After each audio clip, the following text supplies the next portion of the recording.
Dear students, आज का हमारा टॉपिक है philosophy of the constitution. Philosophy of the constitution, values that inspired and guided the freedom struggle. The values that inspired and guided Indian freedom struggle formed the foundation of Indian democracy. So these values are embedded in the preamble of the Constitution. The values that inspired and guided the freedom struggle formed the foundation of Indian democracy, and these values are embedded in the preamble of the Constitution. Constitution की जो प्रस्तावना है, जो preamble में है, उसमें उन values को शामिल किया गया है. And they guide all the articles of the constitution. तो so they guide all the articles of the constitution. So the constitution begins with a short statement of its basic values. Constitution begins with a short statement of its basic values, and these are called preamble. जो हमारा संविधान है वो एक short statement से शुरू होता है जिसमें बेसिक वैल्यूज दी हुई हैं, and that is called preamble. So taking inspiration from the American model,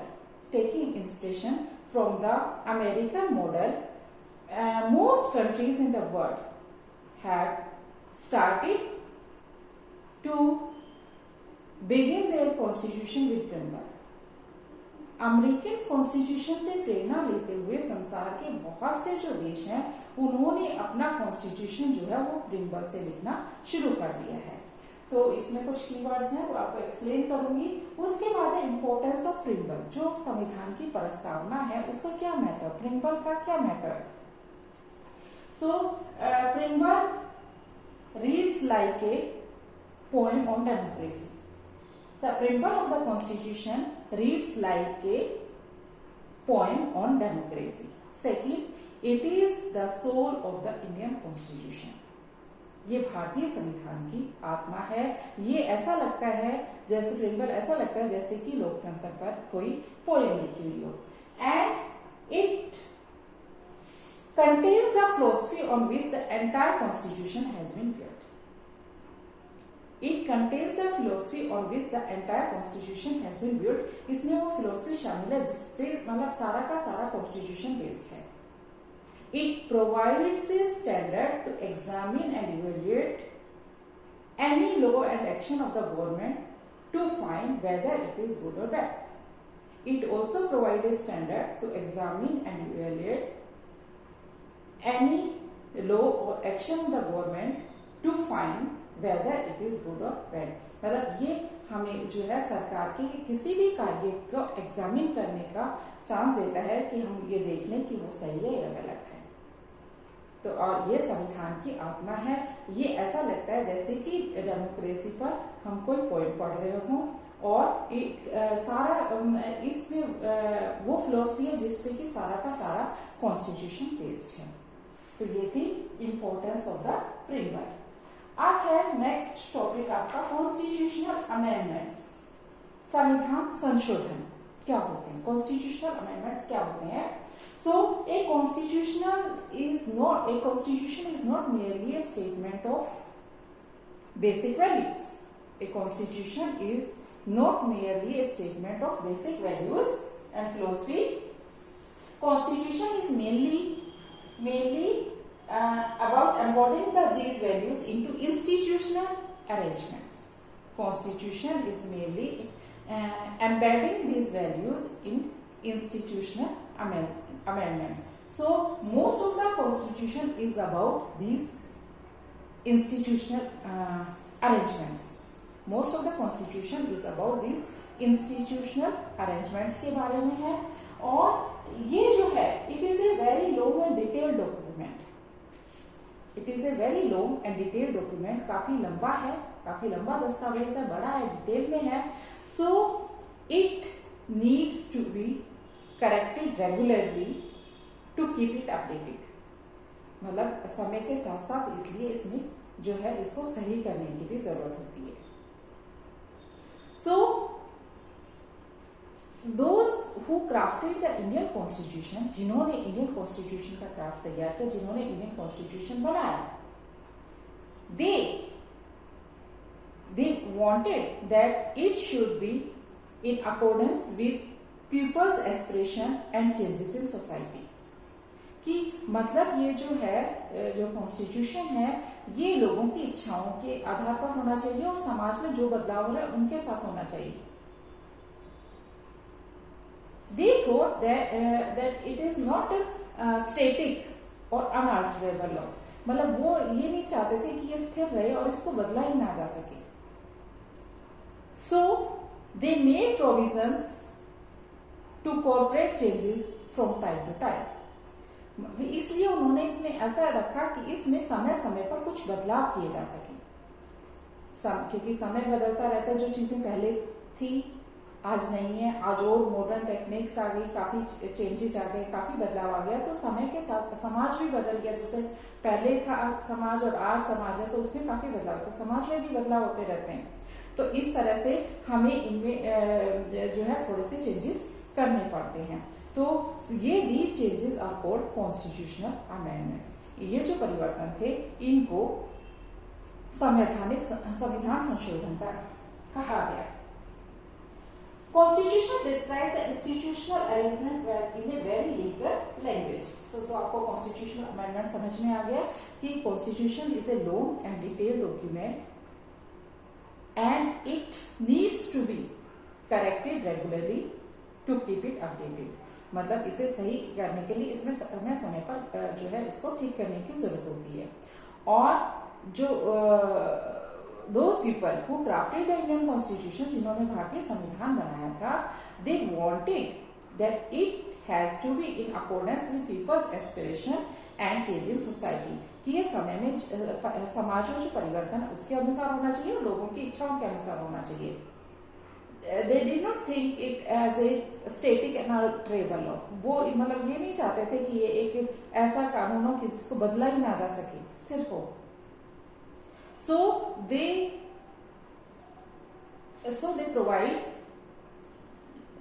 give provision to incorporate changes from time to time। इसलिए उन्होंने कहा कि समय समय पर इसमें थोड़े से परिवर्तन किए जाएं और these changes are called constitutional amendments। So the constitution describes the institutional arrangement in a very legal language। Constitution जो है it describes institutional arrangements in a legal language।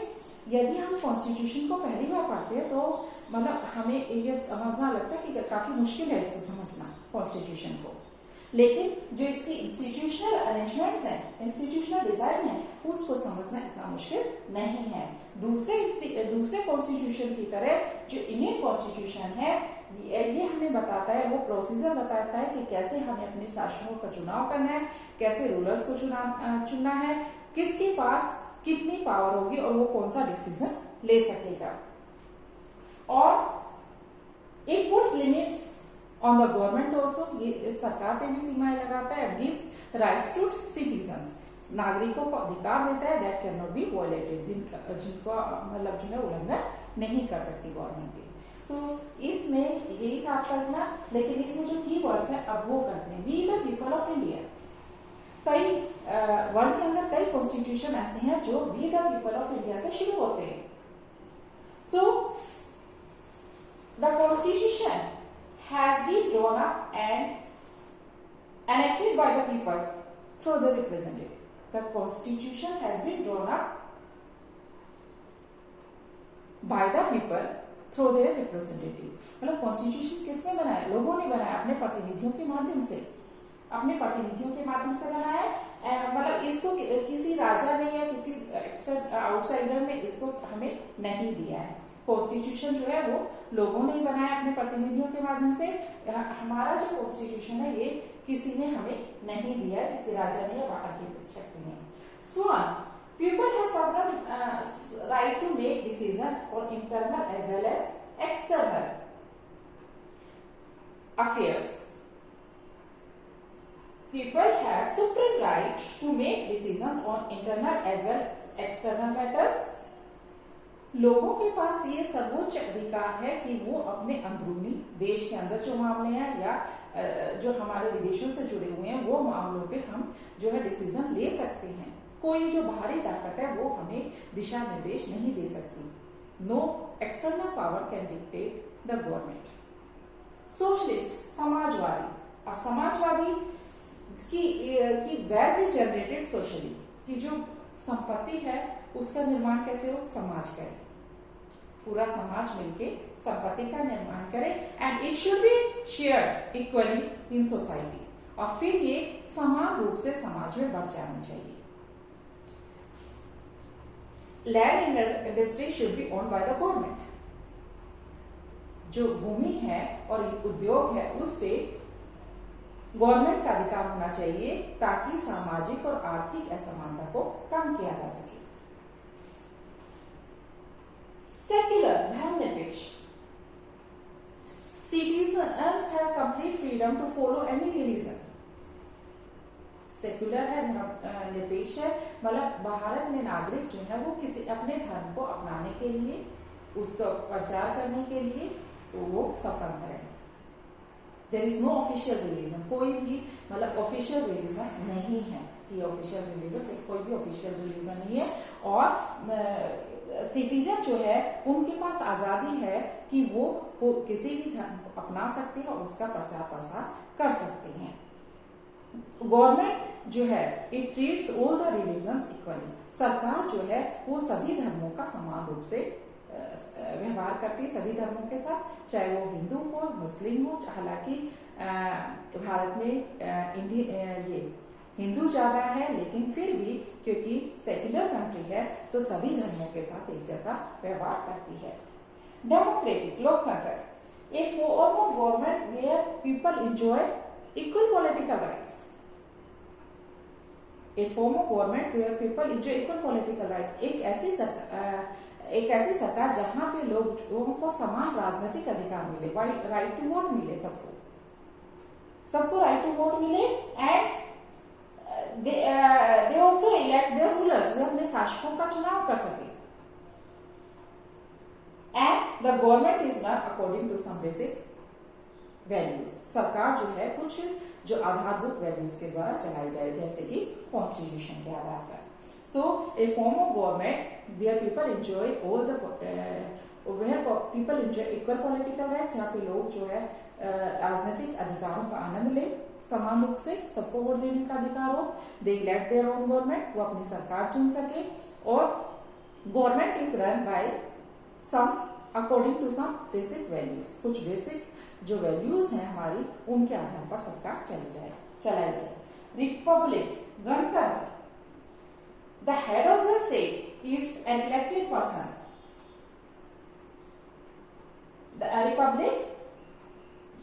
Republic, head of the state is an elected person and not a hereditary position। जो भी head है, देश का जो भी head है वो चुना हुआ व्यक्ति होना चाहिए, हेरिडेटरी पर्सन नहीं होना चाहिए, कि पैतृक आधार पे नहीं होना चाहिए। तो इस तरह the head of the state is an elected person. Justice, न्याय, तो citizen can not be discriminated on the basis of caste, religion and gender. हम नागरिकों के साथ जो है उनके वर्ग के आधार पर, धर्म के आधार पर जो है हम उनके साथ भेदभाव नहीं कर सकते। तो citizens can not be discriminated on the basis of caste, religion and gender. Social inequalities have to be reduced, जो सामाजिक असमानता है उनको कम किया जाना है। And government should work for the welfare of all, specially the disadvantage person. सरकार को सभी लोगों की भलाई के लिए काम करना चाहिए, विशेषकर जो वंचित हैं, मतलब वो लोग, कुछ गरीब लोग सोचते हो जिनको जो बेसिक फैसिलिटीज भी नहीं मिले, तो जो ये डिसएडवांटेज पीपल है उन पे विशेष ध्यान दिया जाए। लिबर्टी, आजादी, there are no restriction on the citizens. नागरिकों पर कोई पाबंदी नहीं है, उनके पास 6 टाइप्स की फ्रीडम है, वो कहीं भी आ जा सकते हैं, अपने विचारों को व्यक्त कर सकती हैं, they can express their views, they can occupy any occupation, they can go anywhere in India, तो they can live anywhere। तो इस तरह से 6 टाइप्स की जो फ्रीडम है वो जो है इनको भारत के लोगों को दी हुई है। तो इस तरह से there are no reasonable restrictions on the citizens, नागरिकों पर कोई प्रतिबंध नहीं है। They can express their thought, वो अपने विचारों को व्यक्त कर सकते हैं, and the way they wish to follow up their thoughts in action. तो इस तरह से नागरिकों को पूरी आजादी है। Equality, all are equal before law, कानून के सामने सब बराबर है। इक्वलिटी, समानता, तो कानून के सामने जो है वो सब बराबर है। जो सोशल इनइक्वालिटीज हैं उनको खत्म किया जाना है, and government should ensure equal opportunity to all.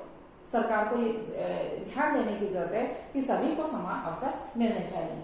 So equality, all are equal before law, कानून के सामने चाहे कोई किसी भी जाति का, धर्म का, कोई है, पुरुष है, स्त्री है, कानून के सामने सब बराबर है, अमीर है, गरीब है, all are equal before law. तो इस तरह से कानून के सामने सब बराबर हैं। और सोशल इनइक्वालिटी जो है, सामाजिक जो असमानता है उसको कम किया जाना है, and equal opportunity should be given for, सबको समान अवसर मिलने चाहिए।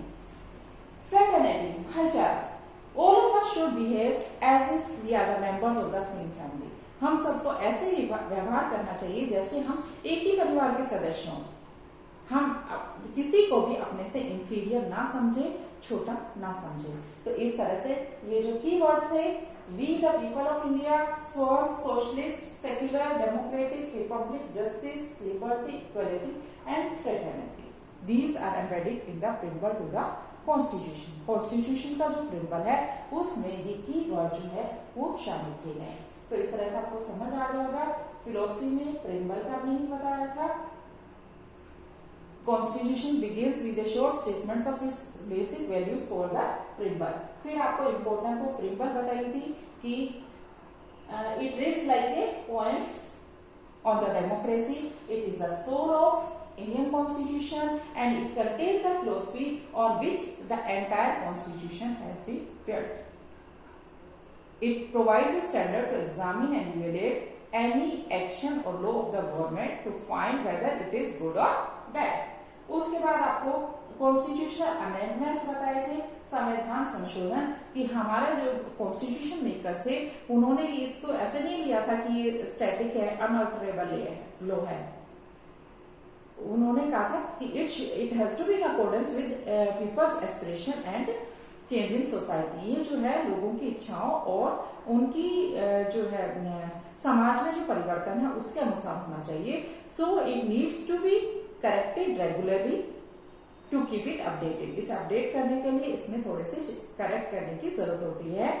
एंड दीज चेंजेस, जो समय समय पर जो परिवर्तन किए, these changes are called constitutional amendments. और उसके बाद आपको ये कीवर्ड्स बताए थे, we the people of India, sovereign, socialist, secular, democratic, republic, justice, liberty, equality and fraternity.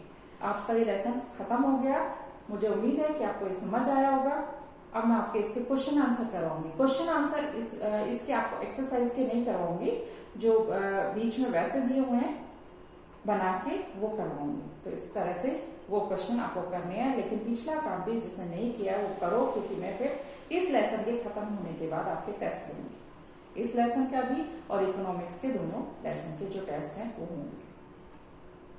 और कोई प्रॉब्लम हो तो आप व्हाट्सएप कर देना और अपना काम डेली किया करो और डेली सुना करो ताकि आपको समझ आ जाए। Thank you.